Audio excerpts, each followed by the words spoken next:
Vous êtes de plus en plus nombreux à nous suivre et à participer à l'évolution de la chaîne Afrique N24, et sincèrement nous tenions à vous en remercier. Nous lisons tous vos commentaires qui enrichissent le débat et vraiment nous vous demandons de nous soutenir, en aimant les vidéos pour une large diffusion, et pour continuer à avoir une ligne éditoriale indépendante, et vous proposer de nouvelles émissions toujours de plus en plus enrichissantes. Ne restons pas passifs, soyons actifs. Merci et à bientôt. Merci donc à M. Gérard Adia pour cette brillante lecture de la déclaration liminaire. Nous allons maintenant passer à la phase suivante, celle des questions venant des journalistes. Nous allons prendre une série de 5 questions, bien de 5 personnes.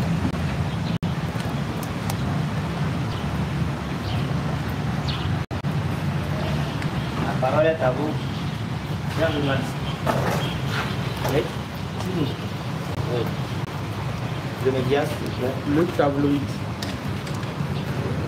Le tabloïd.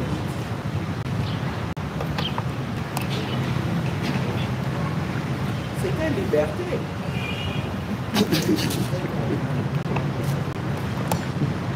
Gilles, exactement. Il faut y aller. Ah,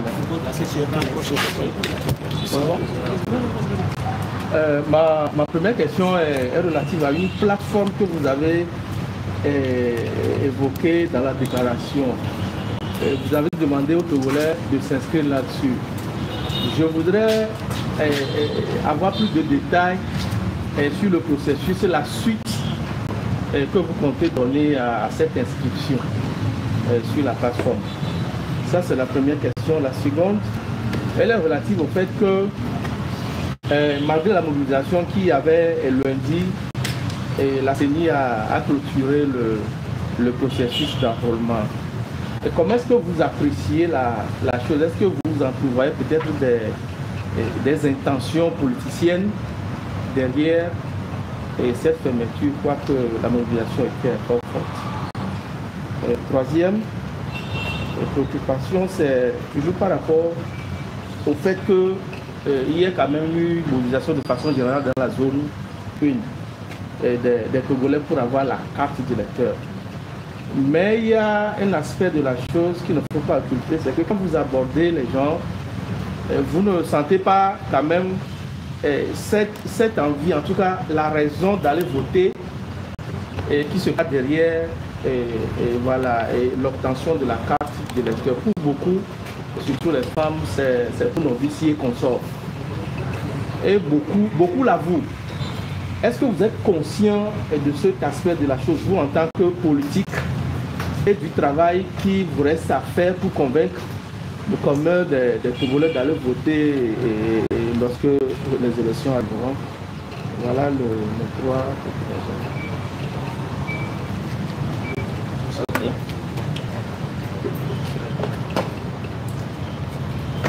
Une deuxième intervention. Oui. Joël Cartier, Liberté. Pardon? Joël Cartier, Liberté. Joël, hein? Oui. Cartier. Oui. Ouais, hier au Conseil des ministres, le gouvernement a abordé la question quand même les dysfonctionnements et en appelant les acteurs à prendre leurs responsabilités. Alors j'aimerais demander quel est votre avis sur cette sortie du gouvernement. Merci.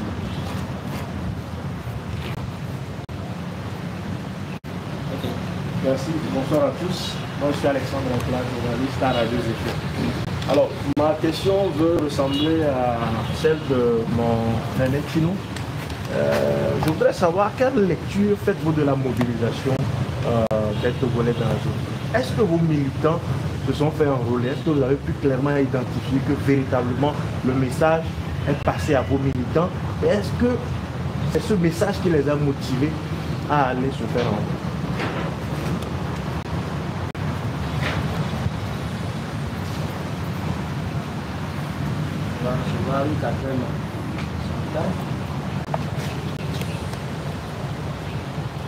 Je pense qu'il y a plus de 5 questions sur les 3 interventions. peut participer déjà par rapport. Merci beaucoup.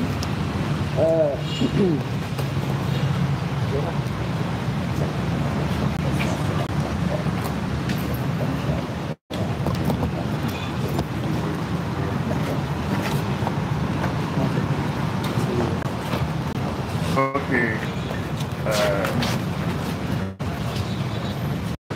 Sous le contrôle de la coordinatrice, je voudrais répondre à la première préoccupation exprimée par M. Tino du tableau. C'est bien ça? Très bien. Vous nous demandez quelle est la procédure d'inscription sur la plateforme dont nous avons parlé dans notre déclaration liminaire. En fait, si vous pouvez le constater, lors du recensement, nous avons créé déjà, nous avons prévu un dispositif d'alerte que nous avons mis à la disposition des citoyens togolais pour signaler tout manquement ou toute situation anormale par rapport au recensement.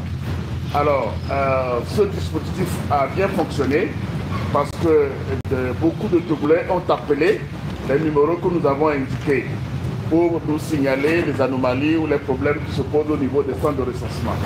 Donc nous avons vu que des gens peuvent travailler de cette façon-là avec nous.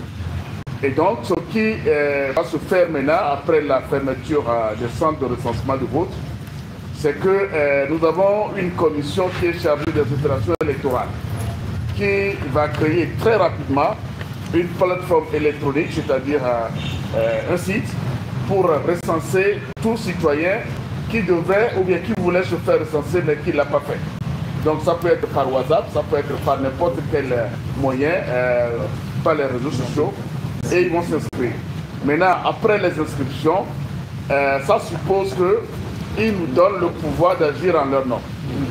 Et la DMP prendra ses responsabilités auprès des autorités qui sont en charge de l'organisation de ces élections pour exiger l'inscription de ces gens, notamment, comme nous l'avons également dit dans notre déclaration liminaire, nous exigeons qu'après les opérations de recensement dans les zones 2 et 3, que le processus revienne à Lomé, pour que les bureaux soient rouverts pour permettre aux citoyens de s'inscrire. Donc leurs inscriptions pourront se faire en ce moment-là, ou au cas échéant, nous nous adresserons à la CENI pour que ceux-là qui se seront inscrits peuvent se faire inscrire sur les listes électorales. Parce que c'est leur droit de pouvoir s'inscrire. Et nous allons faire respecter ces droits-là. Voilà. Ok. Merci beaucoup, Gérard. Je voudrais juste rajouter que ce n'est pas nous qui le disons, mais ce sont les agents recenseurs, les chefs centres eux-mêmes. J'en ai écouté au moins 2 qui disent que il y a encore autant de monde à enregistrer que ceux qui ont déjà enregistré. D'aucuns pensent qu'il y a encore au moins le tiers. En tout cas, ce qui est sûr, beaucoup de citoyens togolais ont été exclus de ce processus-là d'enregistrement dans la zone 1 et ce n'est pas normal. Nous avons affaire à un régime qui est tout le temps dans le déni. Ils sont capables de banaliser ce phénomène et de dire non, mais presque la totalité des électeurs en âge de voter ont été enregistrés dans la zone 1. Eh bien, nous exhortons nos concitoyens qui n'ont pas pu se faire enregistrer, à qui on a fermé la porte au nez et dans des circonstances vraiment qui font mal au cœur. Quand vous voyez par exemple ce vieux-là presque, comment dirais-je, paralysé, qui marche avec une canne et à qui on ferme la porte au nez parce qu'il est arrivé juste à 16 heures. Franchement, on se demande où on est. Et donc, il s'agit pour tous ces esprits, tous ceux-là dont les droits ont été violés, de se manifester. Ça va être la preuve que on a exclu une bonne partie des Togolais. Et donc, nous exhortons nos concitoyens, une fois que la plateforme sera rendue opérationnelle, à rapidement s'inscrire. Vous avez posé la question de savoir comment nous apprécions la clôture alors même qu'il y avait une forte mobilisation. Il y a plusieurs hypothèses. Il y a, on peut penser que la CENI a fait preuve d'amateurisme. Et c'est étonnant quand on sait que, eh bien, cette institution-là n'en est pas à son premier recensement électoral et que normalement elle doit garder une mémoire des opérations passées de telle sorte que, eh bien, ceux qui occupent, ceux qui représentent ceux qui composent actuellement la CENI puissent s'inspirer des expériences passées et améliorer leurs prestations. On a vu que ça n'a pas marché du tout. Donc, c'est une hypothèse. Mais une autre hypothèse, et je rappelle à cet effet que c'est avec intérêt que nous avons écouté certains de vos confrères sur un média de la place demander à ce que cette CENI soit auditée. C'est une demande que nous prenons à notre compte. Il faut qu'elle soit auditée sur la manière dont elle fonctionne autant que sur sa gestion financière comme votre confrère l'a demandé.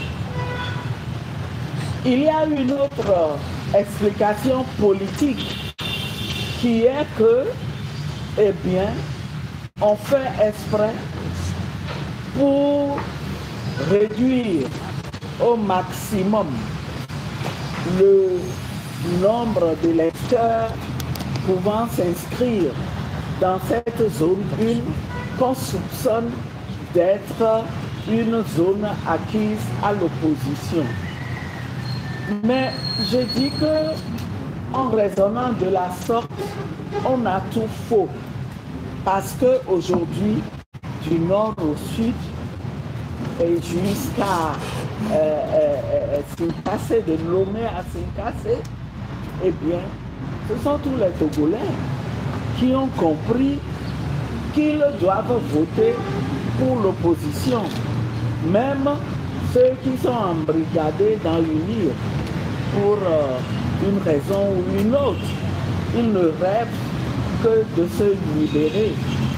Et donc, le régime a tout faux de penser ça, parce que personne ne croit, plus personne ne croit. Pas même les partenaires du Togo, auxquels on sert souvent ce discours-là. Ils ne croient plus, ils savent que c'est tous les Togolais qui veulent le changement. Donc c'est peine perdue. Maintenant,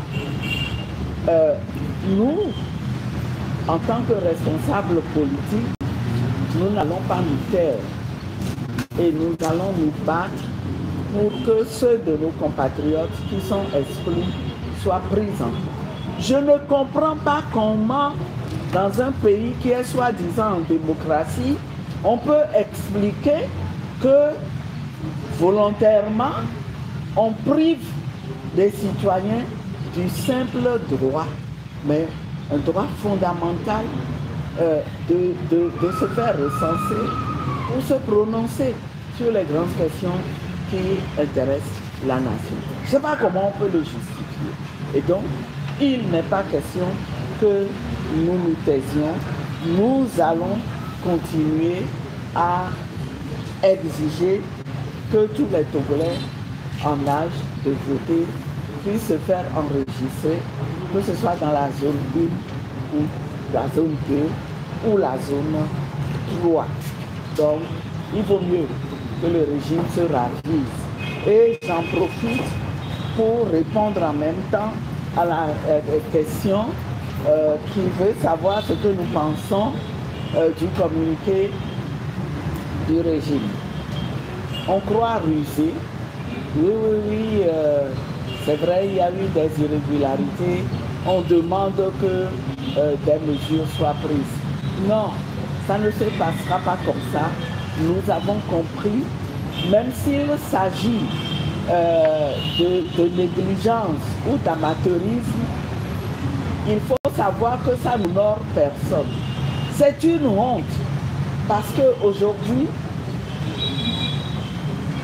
à l'heure d'Internet, à l'heure de la communication par réseaux sociaux, mais on suit tout ce qui se passe dans tous les coins du monde.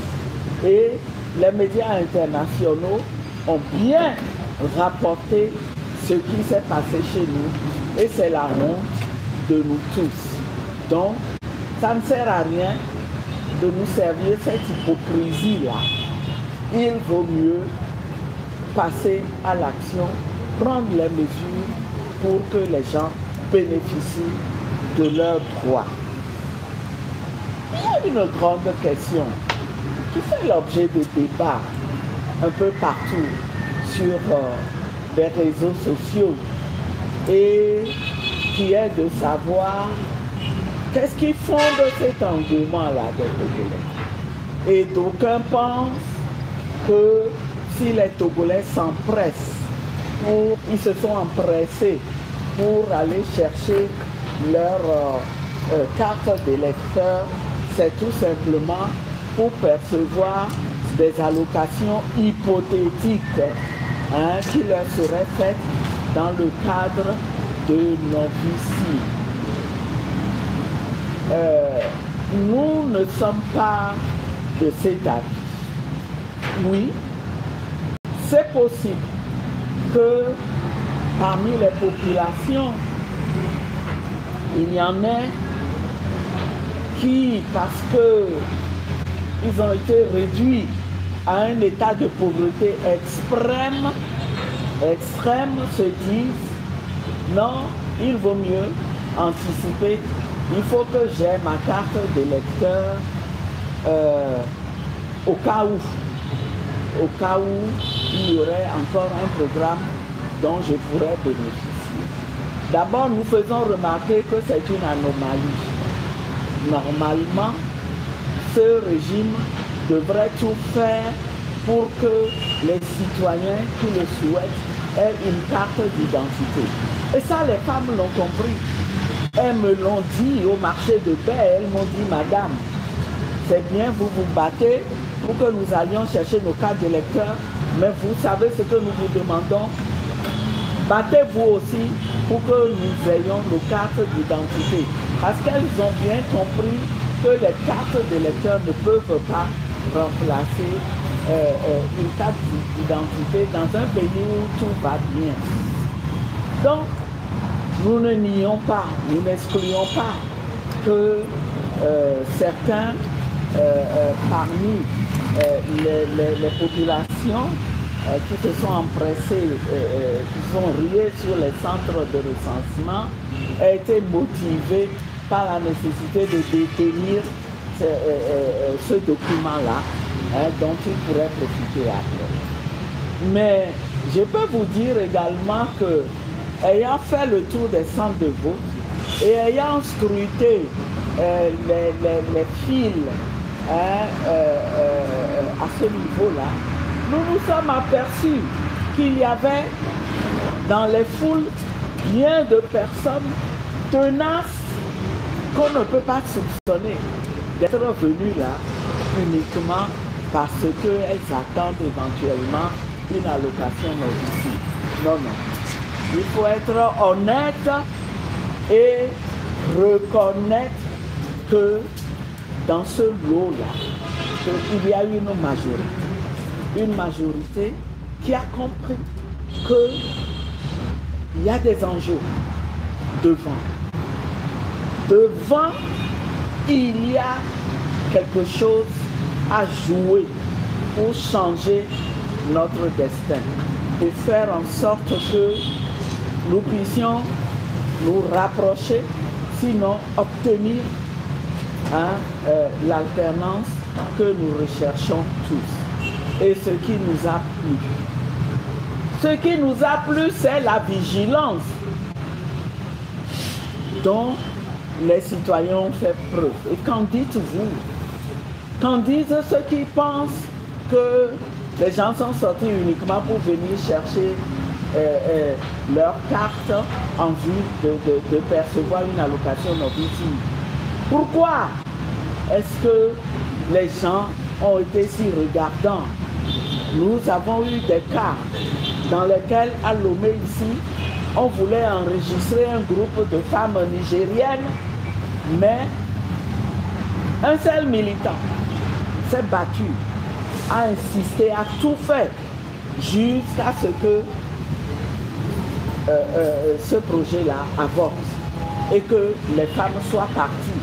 Malheureusement, en disant nous allons essayer ailleurs.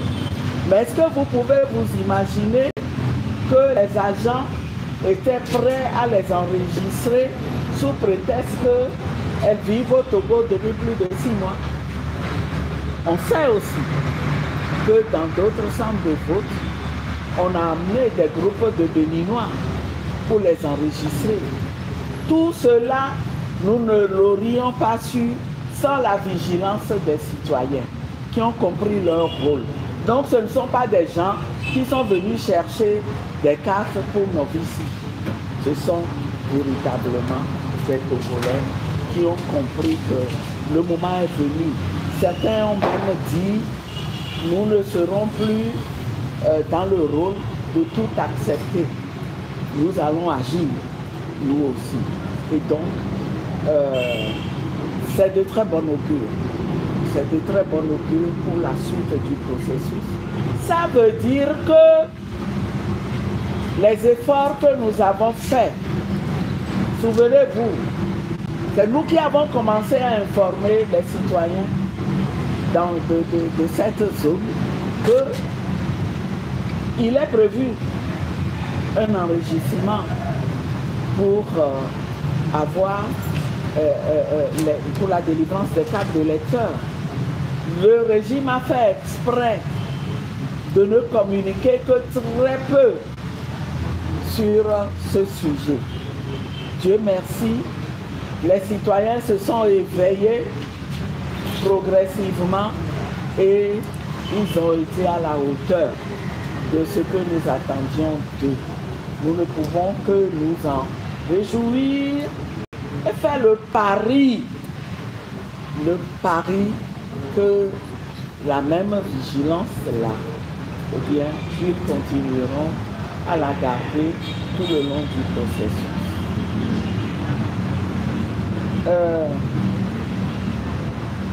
Je pense que nous avons le travail pour les convaincre, pour convaincre les Togolais qu'ils doivent aller voter. Nous en sommes conscients. Nous en sommes conscients. Dans toute démocratie, même dans les plus vieilles démocraties, c'est toujours de la responsabilité des partis de faire en sorte que les citoyens ne dorment pas sur leur laurier ou ne se laissent aller au découragement.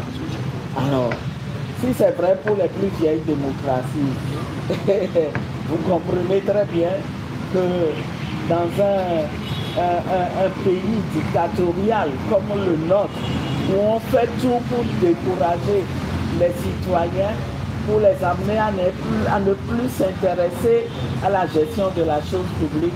Notre responsabilité est beaucoup plus grande et nous ne comptons pas la fuir. Au contraire, vous verrez, nous allons continuer à organiser pour le recensement des zones qui restent et à partir de cet instant-là, le travail de mobilisation, nous le ferons. Nous le poursuivrons en nous battant pour obtenir satisfaction pour les revendications politiques et techniques que nous avons rassemblées dans une plateforme minimale de revendication. Nous le ferons jusqu'à l'approche des élections. Je crois qu'avec ceci, nous avons répondu à toutes les questions. Nos militants nous ont écoutés, ils sont sortis s'enregistrer massivement, mais les populations aussi, en dehors de nos militants, des militants de nos partis respectifs, eh bien les Togolais ont compris les enjeux et se sont levés pour aller accomplir leur devoir. Merci beaucoup. Je crois que vous savez bien que toutes les grandes écoles des sciences politiques sont unanimes là-dessus que lorsqu'il y a engouement au niveau de l'enrôlement ou bien au niveau de l'enregistrement des citoyens, cela va à l'avantage des partis d'opposition. Et le régime aussi est conscient de cela. Et à partir de cela, il a mis tous les ingrédients pour pouvoir décourager la population, les citoyens togolais à participer à cet enrôlement. Mais franchement, ils se sont trompés. Ils se sont trompés. Pourquoi? Parce que le Togolais d'aujourd'hui n'est plus le Togolais d'hier. Et vous-même, vous avez vu qu'il y avait eu une discrépance, c'est-à-dire une malcompréhension entre ceux-là qui veulent aller aux élections et ceux-là qui ne veulent pas aller aux élections. Et franchement, ceux-là qui ne veulent pas aller aux élections, c'est ce que normalement le régime veut.